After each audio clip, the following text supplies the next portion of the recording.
Hello, everyone. Welcome back to Southern Gal True Crime. Hope everybody is doing well today. If this is your first time here, thank you so much for taking time out of your busy schedule to watch this video. I share missing persons, cold cases, current true crime in the news, and more.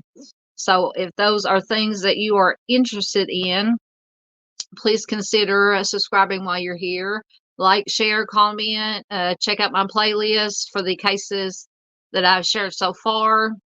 I focus mainly on cases that don't get the national attention to bring awareness to these smaller cases because they are very important. And liking, sharing, commenting helps small channels like mine to reach more people, and that is the whole goal of my channel, is to bring awareness to these cases to as many people as possible. So anything that you can do will be very much appreciated. You can also find me on Facebook. I do have a Facebook group and a Facebook page, both named, obviously, Southern Gal True Crime. So you can just go to Facebook and search, and they should both pop up. Excuse me. Today I have a special video for you. It's been a long time since I've done one of these videos, but I like to share stories of survival. And I came across an article. It is from the Business Insider, and it has some of these cases you will have heard of and some you may not have, because I came across some when I found this article that I'd never heard of, that I found very interesting and very inspiring. So that's why I wanted to bring these cases to you. But before we get started, I always feature a current missing person not in the beginning of all my videos and the live streams. And this information comes from the Morgan Dick Foundation Facebook page. I will put a link to it in the description box, along with all the other sources that I use for this video. And today's featured missing person is Gina Marie Floyd. She went missing from Jacksonville, Arkansas on February 19th of 2023, so almost 2 months now. She is a 41-year-old white female, 5'8", 135 pounds, with blonde or strawberry blonde hair and blue eyes, and she was last seen in Jacksonville. So if you are in the Arkansas area, if you have any information about Gina or her possible whereabouts, please contact the Jacksonville Police Department at 501-982-3191. I will put a link once again to, like I said, to this information in the comment section. I'll pin it to the top, and I'll also put it in the description box. And I implore you, please share it anywhere and everywhere you can, friends, family, any true crime groups you may be in, to help get awareness out about this missing lady. It's very important. All right, with this very important information taken care of today, like I said, we're going to take a look at stories of survival and victims who have escaped their kidnappers. And I was going to look up the actual statistics of people who are kidnapped, how many of them actually escape, and I didn't have time to do it. I put this together quickly after I found this article, but I will look up the statistics, and I will update you on them probably on a community post at some point. And like I said, this information comes from Business Insider, and once again, I'll put a link to it in the description section. So the first survivor, I keep wanting to call them victims, but they're survivors, that we're going to take a look at is Paisley Schultes. Paisley was kidnapped by her biological parents in 2019, and she was rescued in February of 2022. She was originally reported missing by her legal guardian in July of 2019 when she was just 4 years old. In February of 2022, she was rescued from her biological grandparents. So apparently, for some reason or another, her biological grandparents didn't think that whoever had legal guardianship of her, legal custody of her, were, I don't know exactly why. And I think it may, I'll read in the article, it may give who her custodial parent or guardian was. So in February 2022, she was rescued from her biological grandparents' home in, and I hope I pronounced this right, Saugerties, New York, which was more than 150 miles from her home. Now 6, Paisley was found hiding in an area beneath a staircase with her biological mother, Kimberly Cooper, who lost custody of her and her sister for unknown reasons, according to NBC. Okay, so apparently, maybe the biological mother, who did not have custody, kidnapped her, and the biological grandparents' home, I'm going to assume, is her mother, is Kimberly's mother's parents, and she was that's where she was hiding out at.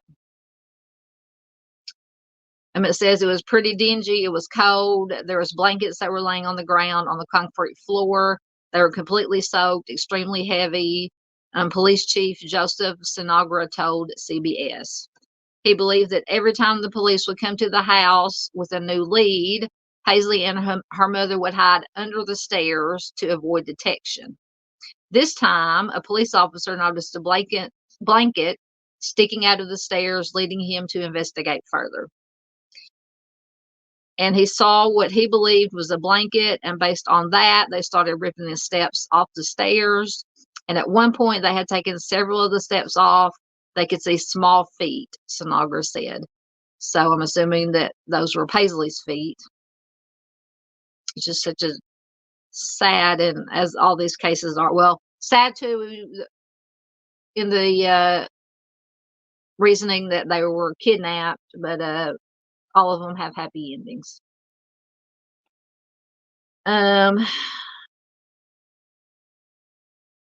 Okay, so I guess that was all the information. So after they found her, I'm assuming that it doesn't give the information that they rescued Paisley and she was returned to the custody of her legal guardian. It does not say in this channel or in this article who the legal guardian who had legal custody of her. I don't know if it was her father or a different family member, but at any rate, she was found and she was brought home safely. So that is always a good thing. This next one, if you follow true crime, you've most likely definitely heard about Jamie Kloss. She was found 87 days after she vanished from her home on a street 70 miles away. Get down to the article. 13-year-old Jamie Kloss went missing from her Wisconsin home on October 15th, 2018, the same night that her parents were found fatally shot inside. And of course, Jamie herself was quickly ruled out as a suspect. For months, authorities, quote, pursued thousands of tips, watched dozens of surveillance videos, and conducted numerous searches in the effort to find Jamie, and led officials to recruit 2,000 volunteers for a massive ground search on October 23rd. Unfortunately, at that time, Jamie was not found. However, on June 10th, Jamie was found outside the small town of Gordon, which was about an hour from her home. According to CNN, Gordon resident Kristen Kazinskis was at home when her neighbor pounded on the door and explained that she had found Jamie. The neighbor said that Jamie approached her while she was walking her dog and that she was so unnerved that she refused to say her name. So obviously, Jamie was under a lot of trauma, stress, most likely PTSD, and she just could not give any information at that point about what had happened to her. A suspect in the death of her parents and her kidnapping was taken into custody. Barron County Sheriff Chris Fitzgerald announced at a press conference in January of 2019 that 21-year-old Jake Thomas Patterson was being held on the charges of homicide for the taking of the lives of Jamie's parents, as well as for Jamie's kidnapping. He did plead guilty and was sentenced to life in prison without the possibility of parole. So that hopefully this gentleman he got life without parole, so he hopefully will spend the rest of his life in prison, where in my opinion he deserves to be, because he is once again in my opinion a very dangerous man. All right, next we have another one that everybody has probably heard of, Elizabeth Smart. She was found 9 months after she was kidnapped in 2003. At the time, Elizabeth was 14 years old when 48-year-old drifter Brian David Mitchell broke into her home in Salt Lake City, Utah on June 5th, 2002. He took her to an encampment in the woods outside of Salt Lake City and introduced her to his wife and accomplice, Wanda Barzee. And once again, I need to look up the statistics of offenders working in tandem, but it was his wife. I would think that this would be very rare, but once again, we've seen a few cases where there were 2 offenders that were husband and wife. For 9 months, Elizabeth was repeatedly abused and SA'd. Apparently, Elizabeth was taken into public by Mitchell and Barzee a few times wearing a wig and a veil. Once they were questioned by the police, but they claimed that the veils were due to religious beliefs. So that's how they managed to get away with even being questioned by the police. They had this story, and police believed it. Understandably, they would presumably have no belief or any indication that this was a kidnapping or a hostage situation. The breakthrough in this case came in October of 2002 when Elizabeth's sister, Mary Catherine, who had witnessed the initial kidnapping, suddenly recognized the voice of her sister's kidnapper as a man named Emmanuel that the family had employed briefly to rake leaves and do some roof repair. So there was a connection, although he used a fake name. We don't know. I haven't looked deeply into this case. Don't know if he had targeted Elizabeth, possibly either Elizabeth or her sister, Mary Catherine. But he used this ruse to do maintenance work, break leaves, do roof repairs, and that's how he gained access to Elizabeth. A sketch of Emmanuel was publicized and eventually led to the arrest of Mitchell and Barzee in March of 2003. Barzee was later sentenced to 15 years in prison, but released in September of 2018, and Barzee was the wife. And Mitchell was sentenced to life in prison. So once again, another life sentence. Thankfully, so this very dangerous, in my opinion, very dangerous person was taken off the streets. All right, next we have another very famous case. Michelle Knight, Amanda Berry, and Gina DeJesus were all kidnapped by the same man, Ariel Castro, between 2002 and 2004, and all 3 of them were rescued in 2013. Now I remember this because it was on all the 24/7 news cycles, CNN, Fox News, any 24-hour news cycle show. It was covered extensively. So Michelle Knight, Amanda Berry, and Gina De Jesus were all abducted by Ariel Castro and held in his Cleveland home for a decade. And I believe, if I remember correctly, there were padlocks on all the doors, and the windows were maybe nailed shut so they could not escape. Knight, who was 21 at the time, was the first to go missing on August 23rd, 2000. Initially, her family thought that she had just ran away. 8 months later, on April 21st, 2003, Castro kidnapped 16-year-old Berry under the guise of giving her a ride home from her job at Burger King. Berry gave birth to their child, meaning she and Ariel Castro's child, who was a daughter, in 2006. So not only did he kidnap these children, basically, because they were all in their 20s, I believe, which I consider still children to an extent, definitely young adults, because I think I've read in articles that the human brain is not fully developed until the mid or late 20s. But at any rate, no matter how old they were, very, very terrible case. All right. Almost a year later, De Jesus vanished while walking home from school on April 2nd, 2004. She was only 14 years old at the time. Both De Jesus and Berry accepted rides from Castro because they knew his daughters, whom they went to school with.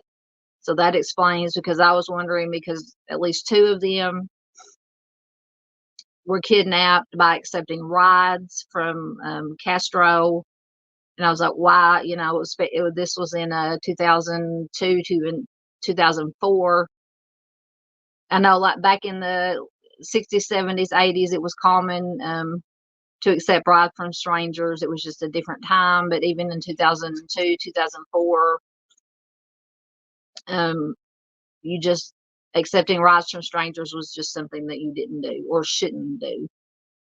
But apparently it says here that they accepted rides because they knew his daughters. So they kind of had a connection to him and thought that they would be safe with him. But unfortunately, that was not the case. After years of SA, torture, and starvation, Berry was able to make contact with Castro's neighbor on May 6, 2013. After he forgot to lock the front door, she escaped with her daughter. They immediately contacted the police, and the two other women were rescued as well. Knight had been missing for 12 years. Castro had been missing for 10, and De Jesus for 9 years. So for at least 12 years, 10 years, and 9 years, these three young ladies had been missing. And thankfully, due to one of the girls' ability, or actually due to Ariel Castro's mistake that he made, thank goodness he left the door unlocked. And Amanda Berry was able to escape and make contact, and were rescued along with the other two young ladies and the daughter.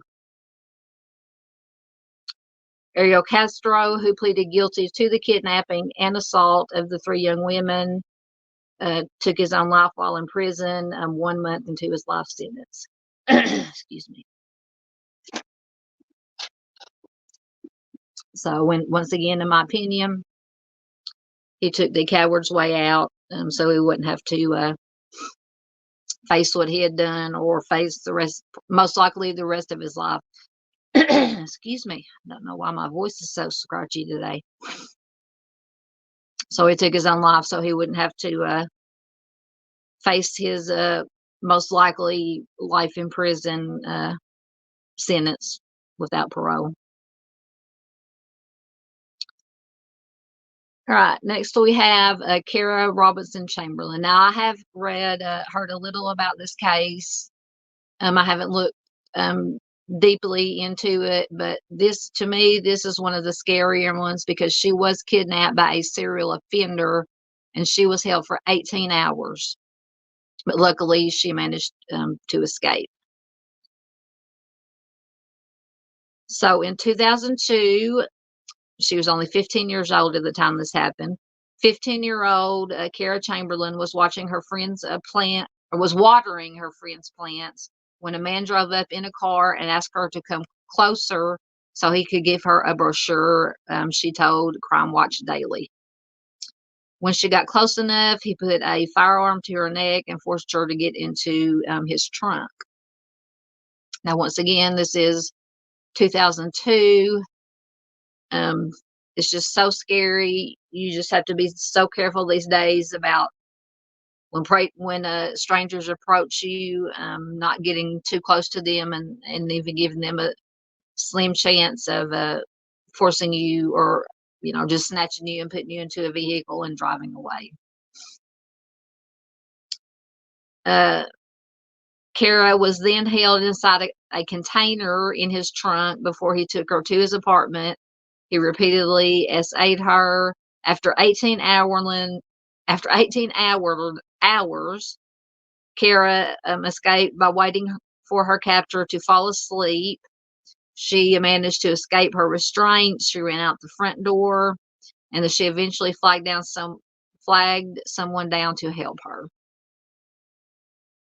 Of course, she was lucky to escape, but Kara didn't know how lucky, because her kidnapper turned out to be Richard Ivanitz. And I will do at some point, I have it written down in my notebook of cases or serial offenders to cover, and this Richard Ivanitz is one of them. He was obviously very, very bad man. So Richard Ivanitz, who is later connected to 3 homicides, which qualified him as a serial offender, he once again ended up taking his own life when he was cornered by the police in 2002. So we have another one, in my opinion, that took the coward's way out. Kara has used her experience to help others.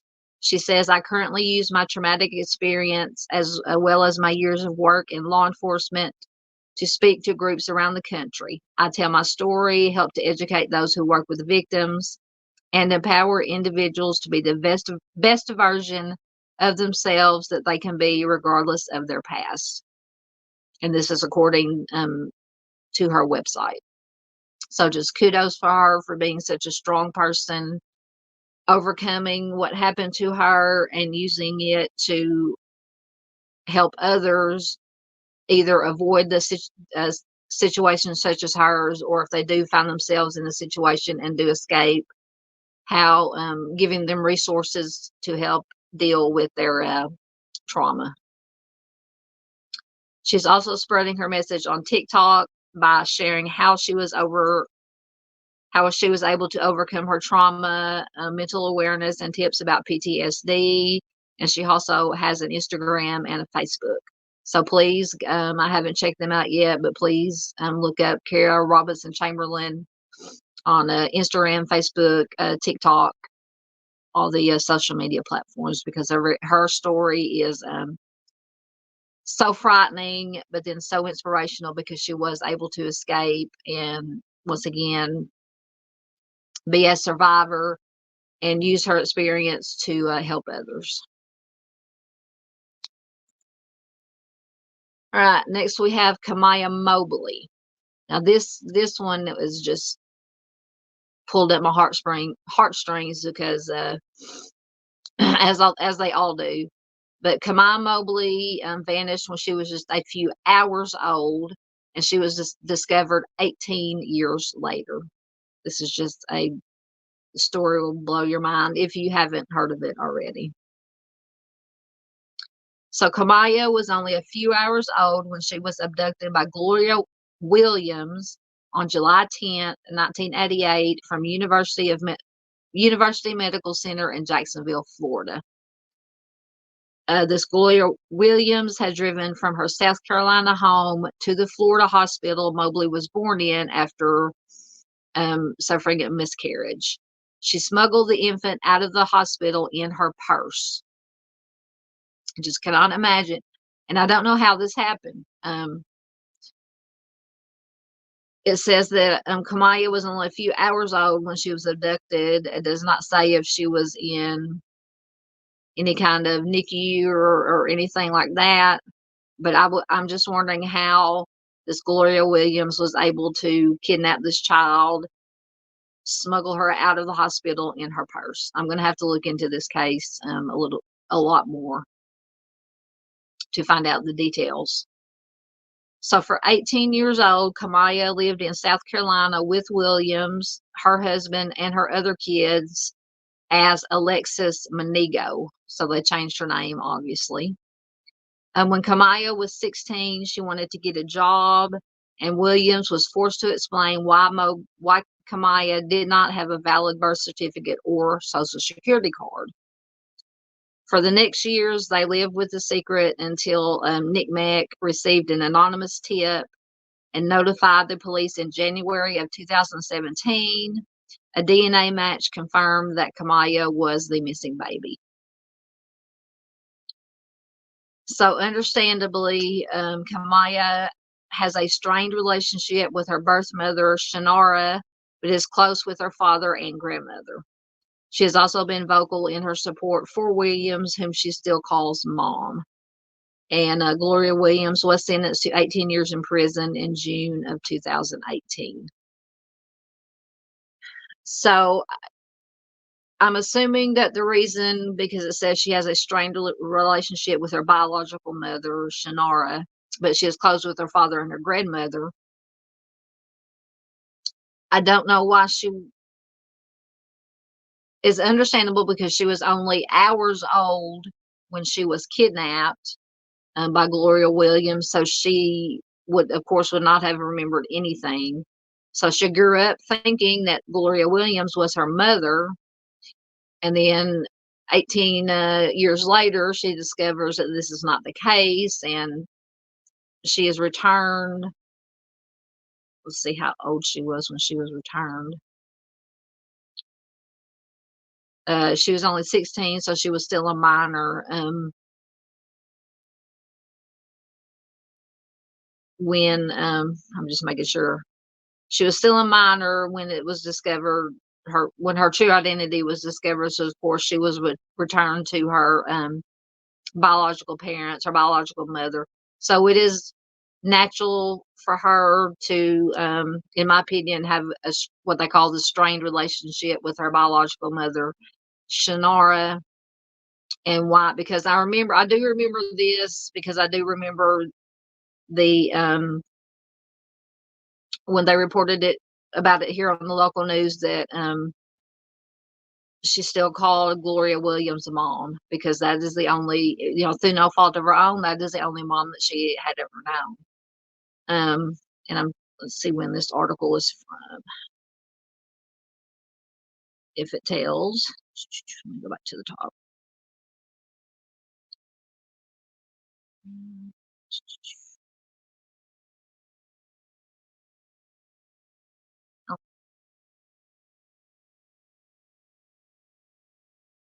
This article is from February of 2022.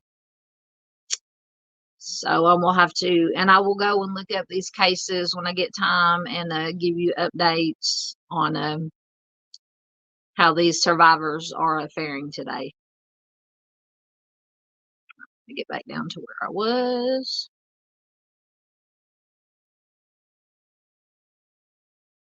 Okay, so Kamaya Mobley.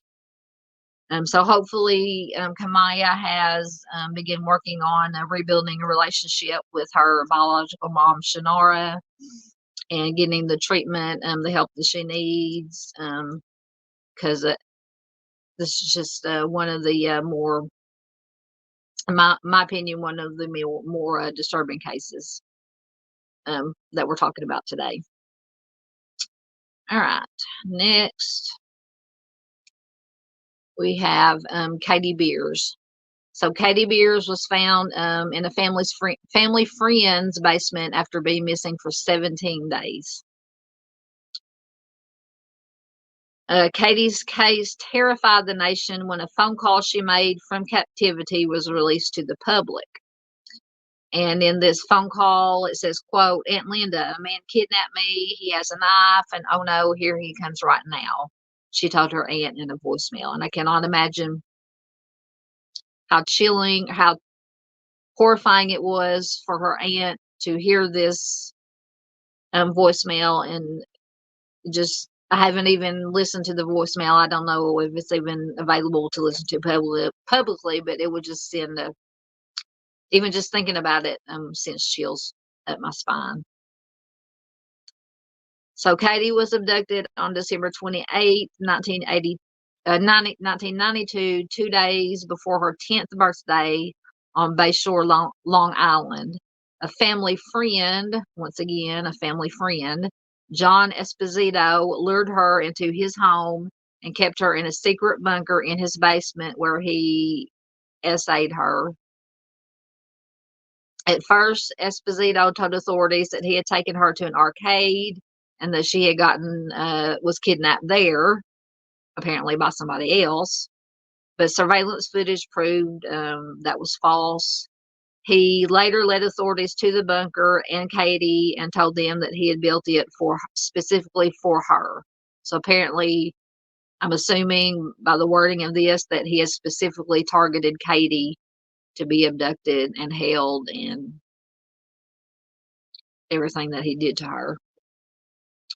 And when she was found, she had been missing for 17 days. However, Katie credits the kidnapping with, quote, saving her. And pre-abduction, apparently she had been living with her allegedly, this is what she says, allegedly abusive godmother and her husband, who was later convicted of essaying her. After the kidnapping, she was sent to live with a foster family that she remains close with. And Esposito was sentenced to 15 years to life, and he apparently passed away in his cell in 2013. Doesn't say what he passed away from. Maybe natural causes. So, like I said, apparently this Esposito has specifically targeted Katie because he said that he built this bunker in his house specifically for her. So very, very scary and terrifying and disturbing. All right, this next one you probably have heard of. J.C. Dugard. She was missing for 18 years before she was rescued. J.C. was grabbed off the street near her home in South Lake Tahoe, California on June 10th, 1991. She was just 11 years old when this happened. Her captors were, once again, we have apparently a husband and wife situation. Her captors were Philip Garrido and his wife, Nancy Bocanegra. Garrido had previously been in jail for 12 years for essaying another woman. JC was kept in the shed in the backyard of the Garrido home, 3 hours away from her home in Antioch County, California. Both Garrido and his wife abused and essayed JC for years, resulting in 2 daughters. Like I said, I'm going to have to, like I said earlier, look at these statistics on how rare or common it is for 2 offenders, husband and wife offenders, to abduct children or young adults, usually young ladies. Because this is the second story, I believe, just in this article where husband and wife have kidnapped. So Garrido was caught when he showed up at the UC Berkeley campus with his 2 daughters, and I'm assuming the 2 daughters that he had with JC, in 2009 to request permission to hold a special event. Don't know what this special event was. His erratic behavior led a police officer to request a meeting with him. Bocanegra, which is the wife, JC, and the 2 children. Although JC introduced herself as Alyssa, The truth was eventually revealed by Garrido under questioning. Bocanegra, which is the wife, was sentenced to 36 years to life, and Garrido received 431 years. So he will not be getting out of prison unless he had the possibility of parole. It doesn't say in this article. But hopefully, both of the husband and the wife, they need to spend the rest of their lives, in my opinion, need to spend the rest of their lives in jail, in prison. All right, this next one was another very famous case. Stephen Stainer and Timothy White were both kidnapped by the same man, but they did manage to escape. Stephen Stainer went missing when he was just 7 years old on December 4th, 1972. He was kidnapped by Kenneth Parnell in Merced, California, after once again getting into his car. By now, this was 1972, so it was more common back then. Once again, different time than it is in 2023. People were more trusting, but he did get into the car with Kenneth Parnell. After that, Parnell took him into his cabin in the woods. I think that's the name of a movie I watched, actually, where he told Stephen that his family couldn't afford him anymore and that he had adopted him. So a 7-year-old probably would believe that story. And that Stainer was repeatedly essayed by this Parnell. When Stephen began to reach puberty, Parnell decided that he wanted to kidnap another younger boy and eventually abducted 6-year-old Timothy White on February 14th of 1980. So apparently he liked him in the 6 to 7-year-old range. Not wanting another boy to suffer the same fate, Stephen Stainer decided it was time for the two of them to escape. 16 days after Timothy went missing, the two hitchhiked 40 miles from Parnell's home while he was at work and eventually made it to a police station. Excuse me. Stephen Stainer was 14 when he escaped on March 1st, 1980, and at that point he had been missing for over 7 years. So I'm wondering, because it says that the two hitchhiked after Parnell went to work, so I wonder if Parnell did not have them held in any way where they could not escape. Parnell served 5 years in prison for the kidnapping per SF Gate. Quote, Parnell was convicted of kidnapping, sent to state prison, and paroled in 1985. He was not charged with any SA crimes because under the law at that time, the additional charges would not have added any time to his sentence.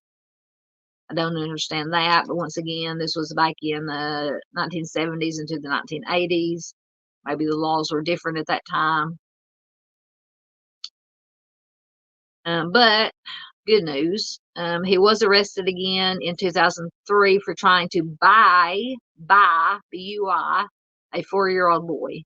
He was convicted and sentenced to 25 years to life, and he also passed away in prison in 2008. So he was taken care of. He will not be able to kidnap or hurt any other children ever again, which in my opinion, obviously is a very good thing. Now this is the next one, this is one that I'd never heard of. Jan Broberg detailed not one, but 2 instances of her own kidnapping in the true crime documentary Abducted in Plain Sight. I'm going to have to look this up and see if it's on any of the streaming services that I have so I can watch this. The first time that Jan Broberg was taken was in 1974 when she was 12 years old. A family friend, once again, there's a theme here, family friend, and neighbor Robert B. Berchtold convinced her mother to let her go horseback riding with him. But instead, he drugged Broberg and staged a kidnapping to make it look like they had both been taken. But in reality, Berchtold took Jan to Mexico, where he married her. Once again, she was only 12 years old when this happened. They were found after 5 weeks, and Berchtold was charged with kidnapping, was sentenced to serve 5 years in jail, though he only ended up serving 10 days. I do not understand this. He kidnapped a 12-year-old child, took her out of the state into Mexico. He was only sentenced to serve 5 years, and he ended up sentenced to 5 years, and he only ended up serving 10 days. Somebody out there explain to me how that could happen. But once again, this was back in 1974. So apparently, Berchtold had brainwashed Jan during their time in Mexico. She believed that she loved him and that she must have a baby with him to appease alien invaders. So this is kind of going back to a cultish, reminds me of kind of a cultish brainwashing type of deal. The two kept, after the kidnapping and after he was released from prison, apparently the two kept in touch, and Berchtold slowly reintegrated himself into the Blobergs' lives. In fact, he had an affair with both Jan's, trigger warning for anybody, and he had an affair with both Jan's mother and father. So this Berchtold guy is, in my opinion, psychopathic, most definitely. So 2 years after the initial kidnapping, he took Jan again, this time to Pasadena, California. Eventually, the FBI located the two and forced Jan to return home because she would have, excuse me, apparently still been a minor. Berchtold spent about a month in jail before being transferred to a psychiatric facility where he spent about 6 months. He passed away in 2005 due to an intentional overdose, according to his brother. So he took care of himself, so to say. This one, very, very strange. All right, so those were our stories of survival. I hope you guys found this interesting and informative. Like I said, I came across this article not too long ago, a couple of days ago, and thought it was very interesting and just wanted to share it with you guys. So if you did, sorry, I'm trying to multitask. So if, like I said, if you did find this interesting, informative, please give it a thumbs up. Like I said before, if you're new here, please do consider subscribing, like, share, comment. It helps my channel to reach more people. Once again, that's the whole purpose of this channel, is to reach as many people as possible, to bring attention and awareness to the missing persons and cold cases that I share. So thank you to everybody who watched and who supports this channel, either by subscribing, liking, sharing, commenting. It is a big help and it is very much appreciated. So until next time, please take care of yourselves, be careful out there, and take care of each other. Thanks for watching. Bye-bye.